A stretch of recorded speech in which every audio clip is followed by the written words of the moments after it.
Magandang araw po, no? O magandang gabi po, no? Ito naman po si Madam Mamenyo. Okay po, no?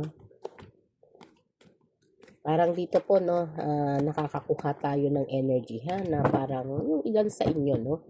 O yung mga nakukuha nating energy, no? Parang mayroong connection mula sa past, no? Na parang nagkaroon po, no, ng dating third party po, no?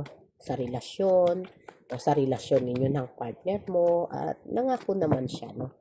Parang dati nagkaroon ng problema, no, na nalaman mo at bumalik sa iyo, no. At ngayon nangako naman siya, no, na hindi niya na ulit gagawin, no. At pinatawad mo naman, no, dahil parang feeling mo seryoso naman siya, no.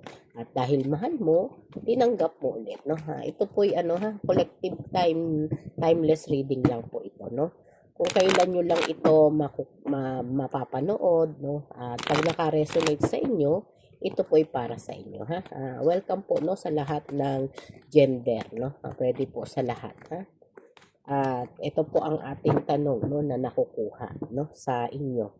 Lolokohin ba ako ulit ng person ko? Yan, ha.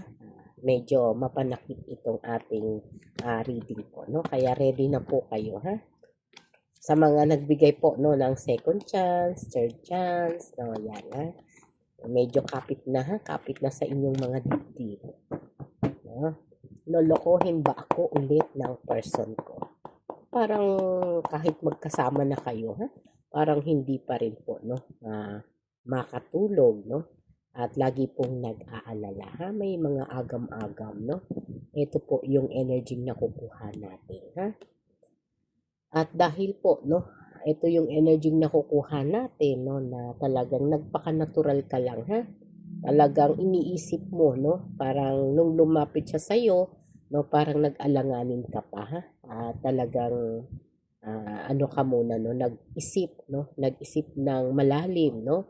Parang gumugulo pa nga dito yung isip mo, no, para sa mga desisyon na gagawin mo.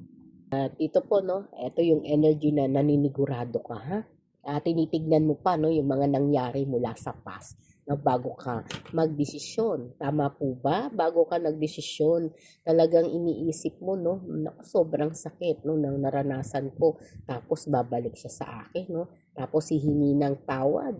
Pero ano naman ang gagawin ko, no? Kaya iisipin ko pang mabuti, ha. Talagang hindi pa masyadong ganun kasigurado, no, kung ito po ay bigla mo agad tinanggap, no, kasi marami ka pang tanong, ha, na talagang dito po, no, andun po, no, yung sana totoo na, no, kasi talagang ikaw din po, no, ay gustong gusto mo rin talaga na sana makasama ulit siya, no, dahil kahit na ganun po ang nangyari, no, nakakalungkot man, no, na kailangan mo ring maranasan, no, yung ganitong koneksyon, no, sa person mo na niloko ka, no? Hindi lang isang beses, no? Yung iba dito, ha, may mga paulit-ulit na pong pangyayari, no? Pero syempre, hinahanap mo pa rin po yung person mo, no? Kaya talagang sa ngayon po, no, nung lumapit siya sa iyo, no? Nung lumapit siya sa iyo ay talagang pikit mata mo, no, na tinanggap, no? At parang nandoon po, no, na may mental block ka, ha? Kasi iniisip mo, sabi ng isip mo, ng puso mo, inulit niya na yun, uulitin pa niya yan. Oh, ano ang gagawin ko, no? Kaya sanga-sanga po, no?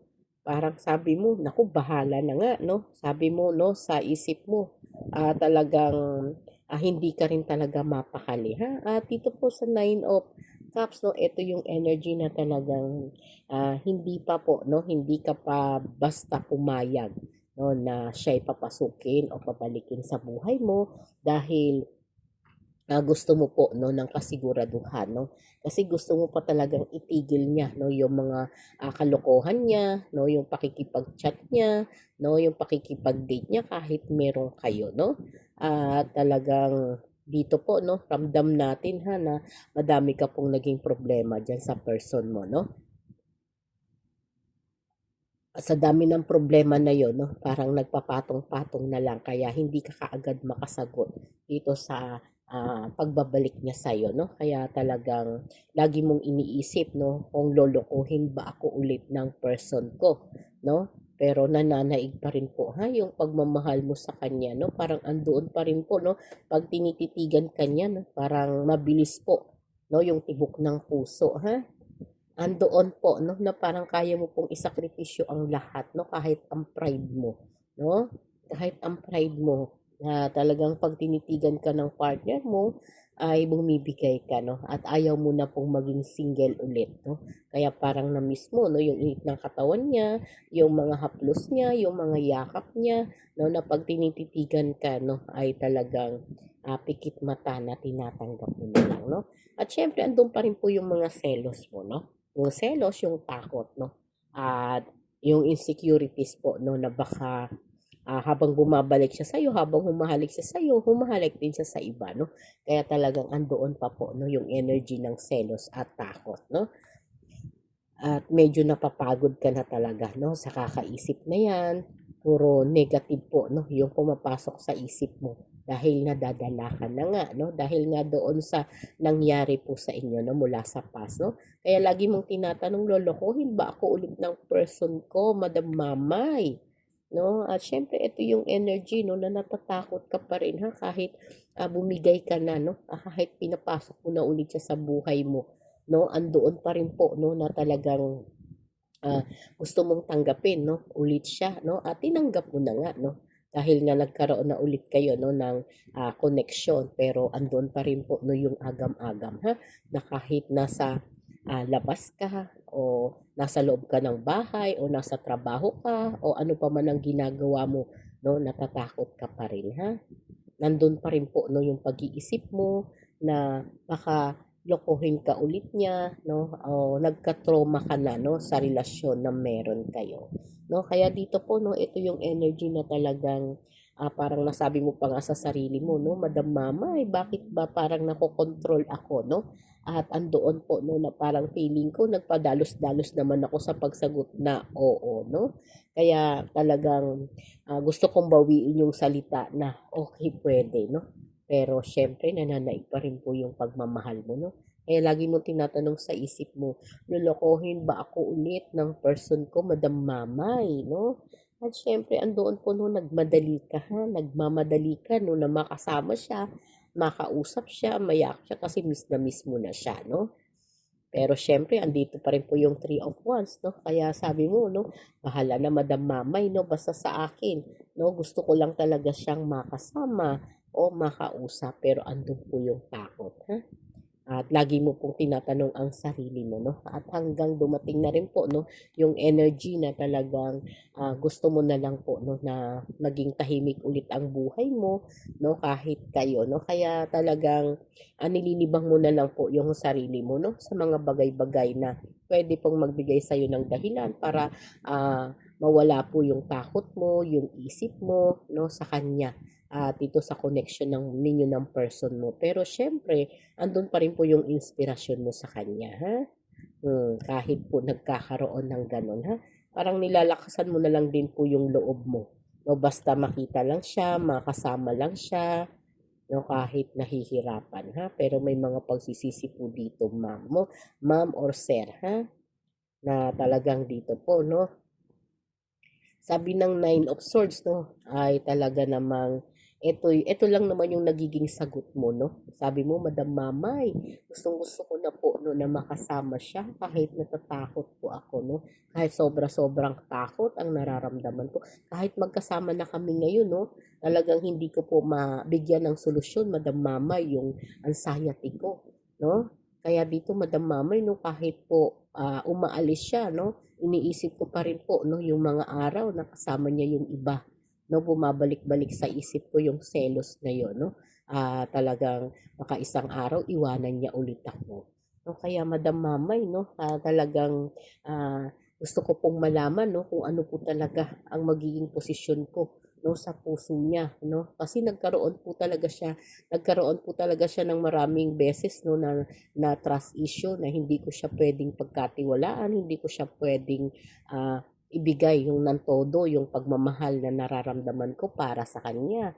Pero syempre, no, hindi ko rin po mapigil, no. Ito na ba talaga, Madam Mamay, no, yung aking nararamdaman, no? Tama na po ba itong nararamdaman ko? o kailangan ko po ba, Madam Mamay, no, na iwasan na lang siya, no? Kaso hindi ko po mapigil, no, yung damdamin ko, no? Kaya talagang bumigay talaga ako. At ngayon po, no, ay magkasama kami at talagang kahit magkasama kami, no, iniisip ko pa rin po, no, yung magiging resulta, no? At sinasabi pa rin po, no, ng card na 'to, no, ng energy na 'to, ha, na kailangan mo lang kumalma, ha? Kumbaga, go with the flow ka lang, no? Ito po ang pinapayo sa'yo ng card po natin, ha? Go with the flow, no? Relax, relax, kalma, kalma ka lang, ha?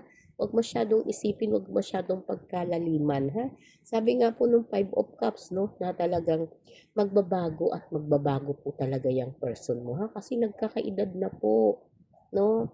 Kailangan mo na po, no? Kailangan mo na pong ipaalam sa kanya, iparamdam sa kanya na matanda ka na, nagkakaedad ka na, ilang taon na ba, no, noong huli kayong magkasama o huli kayong nagkita, no, na talagang iles na yung mga stress, iles na yung mga pagluloko, no, sa buhay, no. Ipaliwanag mo sa kanya, ha, kasi dito po, no, na talagang nadala ka, natakot ka, no, no, nadala, natakot, pero pag nasabi mo sa kanya, no, at naipaliwanag mo sa kanya yung totoong nararamdaman mo, no, ay talagang magbabago ang lahat, ha? At iaalis mo na, no? At pag naintindihan niya yon, kalimutan niyo na po ang nakaraan, ha? Kasi yun lang din po ang magiging daan para maging masaya kayo, no? Yun lang din po, no? Yung pagpapatawad, no? At iparamdam mo sa kanya na nandyan ka lang din lagi, at yung matibay ninyong bonding, no?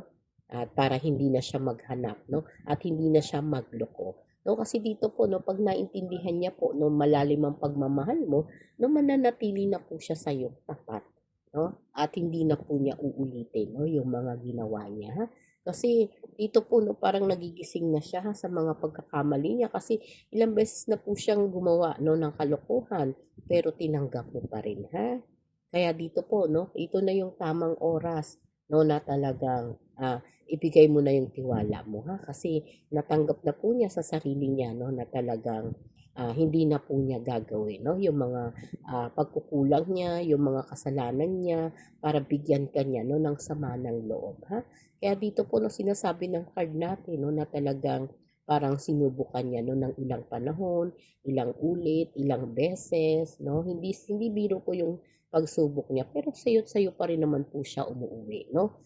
Kahit na nagkakaroon kayo, no, ng hindi magandang alaala mula sa past, no, bumabalik at bumabalik po rin siya sa'yo, no? Kaya sabi po ng card natin, no, na talagang subukan mo, no, na magtiwala, ha? At kalimutan na, no? Kumalma ka lang, ha? Ipanatag mo lang yung kalooban mo, no? Subukan mong magtiwala ng buo, ha? Para maging masaya po ulit kayo, no? Kasi ready naman na siya, no? Tinalikuran niya na, ha, yung mga ginagawa niya po mula sa past, ha? Kaya sa'yo na siya umuwi kasi tiyak na siya na ikaw na yung mamahalin niya, no? At pinangako naman niya dito po na base sa mga card natin, no? Kasi nung nawala po siya sa buhay mo, lagi kanyang iniisip, no? Lagi kanyang pinapangarap na sana mapatawad mo siya, no? Kaya talaga ngayon po, no, ito na yung time, ha, para magkaroon kayo, no, ng magandang pagsasama, no, at patawarin na po ang bawat isa, no, at magsimula po ulit ng bago, ha. Okay po, maraming maraming pong salamat, no. Sa mga interesado po, no, na magpa-private reading, ha, nasa link po ang description natin, no, at live kami araw-araw, ha, sa TikTok sa mga gustong magpa-guide, no, o magpa-reading, ha. Okay po, maraming pong salamat.